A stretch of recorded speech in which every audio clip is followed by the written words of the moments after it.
Welcome, welcome. Part 4 of a series of 10 topics, tools that me and Jayne, my wife and coach, Hello. Are sharing. And these all come from my book, Create Your Own Life Story. We wanted to really give a lot of tools that help a lot of people, and we've seen over many, many years that we've been coaching that this tool set is there to really help people at different times of their lives. And whether it's managing energy, people pleasing, dealing with your inner critic, building confidence, managing emotions, bounce back from adversity. All of these tools are in this tool set, which you can link on from the book or YouTube or podcast. And today we're talking about my favorite subject, which is journaling. So in this little 20, 25 minute segment, we're going to be talking about what journaling isn't, because a lot of people don't know what journaling is. We didn't many years ago. What it is from our perspective and how we use it. More importantly, how our clients show up and how they use their journal. And then we can talk about both the benefits and basically where it came from, which is a 90s psychologist in America called James Pennebaker. He's been very prominent, as we know, Jayne, on the whole expressive writing world. And, Julia Cameron from The Artist's Way that some people will know. So what isn't journaling for you then? It's not a diary. It's not something that you put when you're going to the dentist. It's not just a recorder of events. It is somewhere you can place your worries and emotions, but it isn't just somewhere you dump everything. It's a tool that you can use as a workable tool to work things out. It's not sort of your misery memoirs, but just going over the same old. We all have stories, but we don't have to relive them all the time. We don't have to be identified of, that's the person that had that happen to them, because they're always talking about that subject because they haven't healed it and haven't worked through it. A journal is somewhere where it's a safe place to record your most important thoughts in order to move your life forward. So that's well put. Thank you. So like Jayne says, it's not really a drama log, is it? No, that's what a journal is not. It's not a misery memoir, as you put so well. And, it's certainly not a teenage angst. The last time a lot of us would have been involved with journaling, remembering journaling, we'd be back to teenage years where we're, very formative years, very trying to work everything out. A lot of people will have a private secret journal that you pray that your parents aren't going to find. Mine did. Your mother did, as we know, and that's another story. But it's about, it's not about, writing down all your problems. It's about more of a solution focused approach, isn't it? That's it. It's looking at what patterns and behaviors do you pick up in yourself? What are the repeating incidents that happen in your life? All of those things are clues to what you're creating in your life, because we create our life from our thoughts, and then they become our actions. So part of it is looking for what triggers us. If some comment hurt us or some situation has developed, you might start seeing different themes or threads going through it. And taking back again, as we've said previously, is owning it and deciding I'm going to do something differently and I'm going to try something new out. Yeah. So it's like a test bed, really, as well. I mean, as we know, and we've talked about this a lot, we use journaling in a very different way. One example would be the size of the books. Mine tend to be a very sort of smaller A5 book. Yours would be an A4, A5 even, A3, where you've got a bigger book to do a lot of your art and creativity, won't you? Yeah, I mean, I'm a woman. I have lots of different ways of doing things. And so, I'll have my book that is for, the journal workbook, but I also have a creativity workbook where, I put my poetry and I put ideas and things that inspire me, things that I'm collecting towards something. I might go for a walk and I might see some flowers and dry some flowers and make art out of it. So a journal isn't just for writing in. It's a something that you can play with, a creativity tool, if you like. Yeah, you use it in a very different way. Not there is a wrong or right way, is there? So from a point of view of what do I use a journal for? If there's one thing that differentiates Jayne and my journal, it will be yours is a lot more colour, yours is a lot more stickers, yours is a lot more hearts, yours is a lot more images of the future. I'm a visual person. You're a visual person, and a lot of drawing and sketching and doodling. And my way of creativity is probably using a couple of different pen colours. That's about my creativity. But we all use, and that's what we want to put across to everyone, is that a journal's got to work for you. There is no set formula. And I'll give you an example. I know that we are often, the way I describe it to clients is that we're trying to deal with several big plates in our life, aren't we? And what me and Jayne sort of identified is that there's usually 2 or 3 big plates. People won't always be very clear and get to the big plates. They're usually giving you plate number 4 and saucer number 5. But actually, we very quickly in the first session will work out that if someone's trying to avoid the big plate, because obviously it's the inconvenient truth, it's the stuff you don't want to look at, is it? And I think what the journal does is, for me, it helps me to look at the big plates that are in my life that are spinning, that I need to sort out. And it might be at one point in my life, it might be grief. So, I will take really a scientist approach, and I will start to read about grief. I will listen to other people's and read about other people's approaches to grief. I will see what's working for them. I will see what's working for me and not working, and why. And my journal, what am I also putting in my journal? I'm trying to put things like, if I'm running away from something, if I'm denying emotions, if I'm distracting myself, and let's face it, we're all world class at distracting from our emotions, because we struggle feeling emotions that are very painful. So we tend to want to push them down or avoid them. So I'm looking at all the patterns that are showing up, what I'm ignoring, what I'm being triggered by is another one, because as we know as coaches and in our own lives, whatever triggers us, that's where the work is. Yeah, and it often boils down to relationships, our relationship to ourselves first of all, but also our relationship to other people. Who are your friendship groups? Who are your work groups? If somebody at work niggles you, why do they niggle you? What is it about them? Write about it. What has hurt you? Is it coming from something in the past that niggled you before? Do they remind you of somebody? And so that will taint the way you'll have a relationship with them. Or it might be a belief about yourself that, perhaps the boss has asked you to have a chat with you about your work. You probably spend all night worrying about it. But if you write down your fears, if you write down what you think, it gives you more clarity, a more sense of, once it's in black and white, it somehow takes the stress out of it, because you can start to see, well, it could be about this, but instead of focusing on all the negative things, you could perhaps do a list of the positive things. Yeah. And the reality is, you go into the work the next day and they say, oh well, actually I want to change some of the things that you do, because I realize you're too busy, and actually we're trying to help you. So something you set up in your mind that it was going to be something bad was actually something good. So it's helping you explore more than just one train of thought. Yeah, and me and you are talking about this all the time, that what we say isn't necessarily what other people hear. No. And that's a big fact, and conversely, what others say isn't what you hear. So we've got to be very careful that we look at life through a different lens, and we interpret what people say in a very different manner. Some people can say the same thing and 10 different people will read that in a different way. And what the journal does for me, it helps me to identify those patterns. So, say for instance, I'm trying to deal with rejection or some people pleasing issues, which we're all dealing with. We're all human. We've all got our flaws.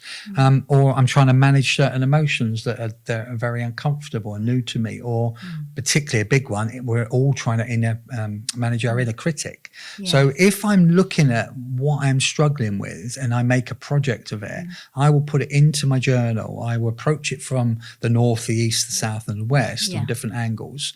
And I will just try to really get to the nub of that problem. Because I think, you know, who, if they don't put a lot of effort into managing emotions or people pleasing or lifelong patterns that have held them back, like rejection, things like that, any work you put in, heavy lifting that you put in, is not just going to help you through this present hurdle, it's going to help you for the rest of your life. And that's what we see with our clients, isn't it? It is. And it's focusing not so much on the problem, but on the solution to that problem. Because when we carry it around in our heads, we're forever going round on the same loop of this might happen, what if? Well, you know, the future hasn't arrived yet.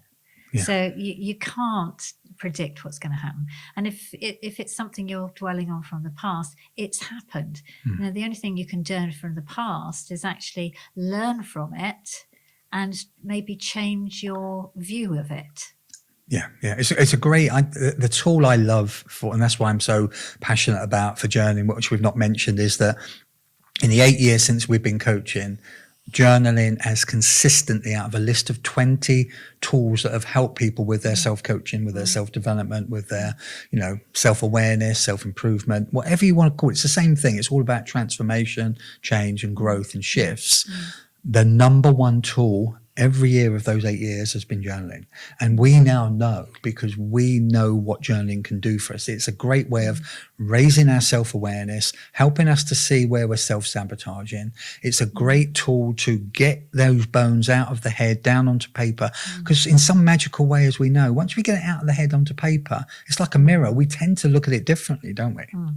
And I think also one of the things with my clients and myself is we often think about working out our problems, but also what we need to do is celebrate our wins. Good point. It's so valuable because, you know, if you had a list of 10 things that someone told you you do right, and there was one thing that you did wrong, the thing that the brain does is the protective of, you know, I've got to make sure that doesn't happen again. I don't want to be judged, attacked for something. So you dwell on that one thing. What about the 9, 10 good things?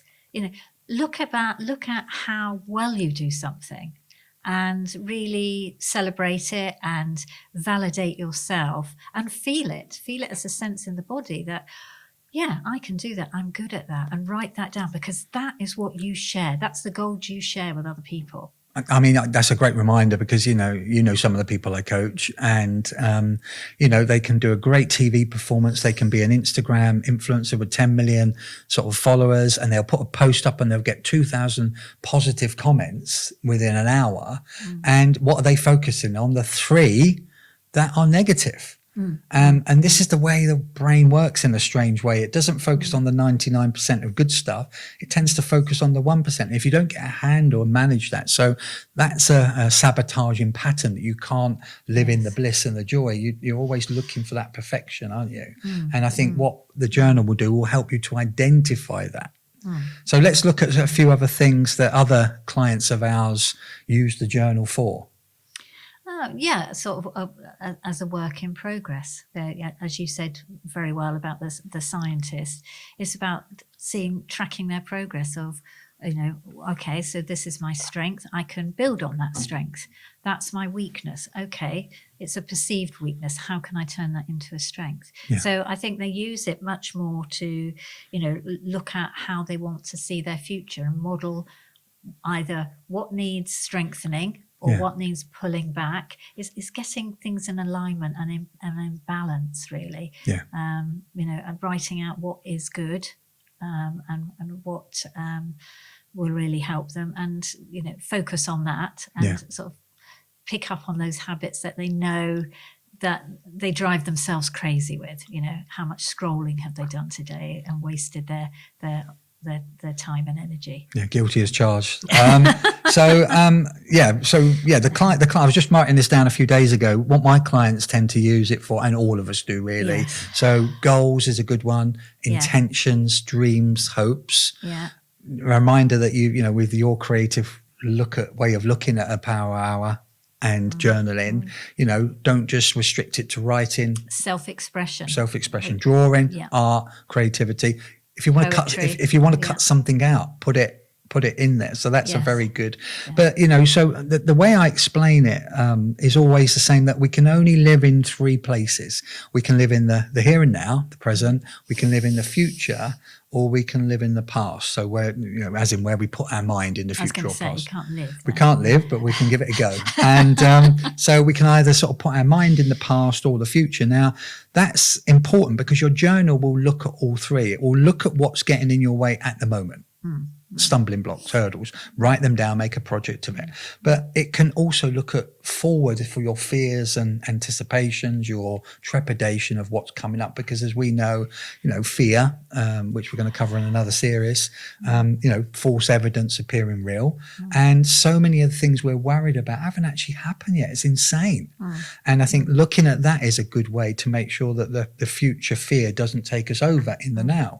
Another way is looking back, because being the scientist, you can look back at the bad habits and the bad behaviors that have taken you to the place that you've gone right now. So that's a good way of using your journal. Habit tracker, which we're going to give at the end, that's a great way of using your journal. Any insecurities you've got, any fears, you know, any anxieties and stress, if you name it, as we know, you claim it. And what the journal does, it gives you this perfect, almost like a home page, isn't it? Where you can come back to a time and time again, where it can map your behavior change, where your hurdles are. It can map everything that is involved in your life goes into your journal. Because if you get it out of your head onto paper, you don't carry those heavy shopping bags, do you? No, and it gives you evidence that you can actually look back. And when you get to a problem, as we all do, we get big stresses in our lives, either a death or you know, something to do with work, or, you know, a relationship issue or burnout. And you can actually go back to that journal and say, okay, what did I do that time? Because when we're under stress, our brain freezes and we can't always think things through. So if we can actually go back and see something, we can actually, you know, learn from our learning. Yeah. Can't we? So let's look at some of the benefits. I think some of the benefits for me that I wrote down yesterday for journaling, this was straight off the top of my head. You said it earlier, small wins, celebrate the small wins. That's a great way of putting that down into your journal, because we've got a tendency to focus on tiny little losses in effect. What else are the benefits? It reduces our overthinking. You know, because you're getting it out of the head onto paper. You don't have to carry it around in your head. Exactly. And sort of it helps with when you're struggling to articulate something or express it. You know, every time we have an experience, and life is basically asking us to express our emotion, what it meant to us. Yes. A lot of people, where their emotions are stuck or just clogged up, they don't even know what their emotion is. They're not in touch with their body, so they can't feel it. So, you know, what the journal will do is, you know, we would suggest going online, punch into the search engine emotion wheel, and you will look at emotions that you've never even heard of before. But it will give you a great foot in the door to start appreciating. And I remember one of my first ever journals, I actually cut out a full size emotion wheel and put it at the front of my journal, and it really helped me to understand some of my emotions. You know, track and monitor your new habits. Self-awareness, you know, journaling helps us to become more self-aware of our blind spots, because you can bet when we've got a flaw, when we've got something that's not working for us, you can bet your life that everyone around you is going to name it and see it, and you're like the last one. You're too close to it. You're too close to it, and you're the last one to the party. Everyone else seems to know. Except, I'm not like that. Oh, yes, you are. and you know, you're the poor one that is not knowing that you had a bad habit that was infuriating everyone around you. And this happens a lot when we coach managers and leaders of businesses, because they're so fixated on the business and paying the bills and everything. But most of all, I think the journal for me gives me that thinking space to just step back, check in with myself, reflect on what's just gone and what I can do differently. And that's the beauty for me, I think, with the journal. And I think I use mine very much as a reflective practice, but also as accountability. It's a really good self-discipline, because I hold myself to account and say, well, I agreed to do that for myself. It works very closely with the power hour that we were talking about in another episode. So, to me, it's my place of safety as well. And I started that with my creativity as well, because I never thought I was a creative person, because a lot of people don't. We're taught at school that creativity is painting and drawing well. Well, actually, it's such a vast subject. It's writing, it's colour, it's playing with words, it's poetry, it's writing plays. It's so much more than just painting. It's a way of expressing yourself. And when I started my creative diaries, I didn't think I was very good, but that was the absolute wonder of it, because I didn't have to be any good, because I didn't have to share it with people. It was just mine. It was my own space. And I think, when you get that, when you really get hold of journaling, you realize that this is your own place where you are investing in yourself. And it's not important to anyone else particularly, but it's really, really important to you. Made me laugh when you were saying about creativity. All I thought was being creative and colouring your wife's hair in lockdown. That's what creativity. Fidel Sassoon. Fidel Baboon, as my wife loves to call me. The creative monkey. We're meant to be serious here. Oh, So there's two approaches really to journaling. Expressive writing is a word that James Pennebaker, the American psychologist from the 1990s, came up, and where expressive writing really came into the sort of lexicon was that he was at the University of Austin, and he was seeing that all the returning vets from the Iraq War were really struggling to place themselves back into society. They couldn't get hold, they've had 3-4 year tour in the Middle East, and they were struggling to reconnect with their loved ones, which is tragic. Bearing in mind their sacrifices already. They were struggling to get back into society. They were having drug and addiction problems. And what he was finding that whatever the American army and military and everyone to do with the healing of those people to try and build them and put them back together, is that whatever rehab and treatment and medical they were taking just wasn't working. And what Pennebaker tried with his group of scientists and researchers is that he said, if people can write down their thoughts and feelings first and get down to the nub of trying to understand what their thinking processes are and emotions, that seemed to then give them the confidence to take it onto the stage 2, which is either some sort of medical intervention or even psychotherapy. So what we're trying to really say is that journaling is the door opener. If your emotions are so tight and so wound up and you're struggling to even talk to someone, it will give you that first springboard, won't it, to help you start understanding your emotions and unraveling them, really. Yes, yeah. And they've done similar things with asylum seekers that have had very, really traumatic experiences. They've got them into gardening or looking after injured animals, because there's something about, in a way, distracting them in getting in touch with Mother Earth again and getting in touch with animals again, that there's still life beyond the tragedy of your own life.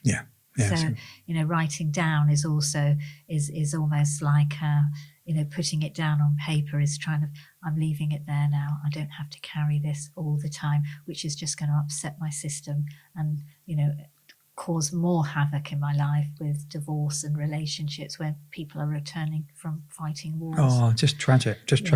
So, right, we come to the end. We're going to look at two quick little tools, which are two of our favourite and also two of our clients' favourite. So the number one is what we call the Angela list, and it was taken from a client of mine who gave me this. Thank you, Angela. And really, it's really simple. You take a page in your journal and you divide it into 3, top, middle, and bottom. And you literally write down a few sentences, and that's it, as we know. And you literally write down what happened. So this is what happened, a couple of lines. In the middle of the page, in the middle section, the sandwich, write down, this is how I felt. Because what we're trying to do, as we've worked out over many years, is you've got to first get to the emotion first before you can start understanding it and working through it.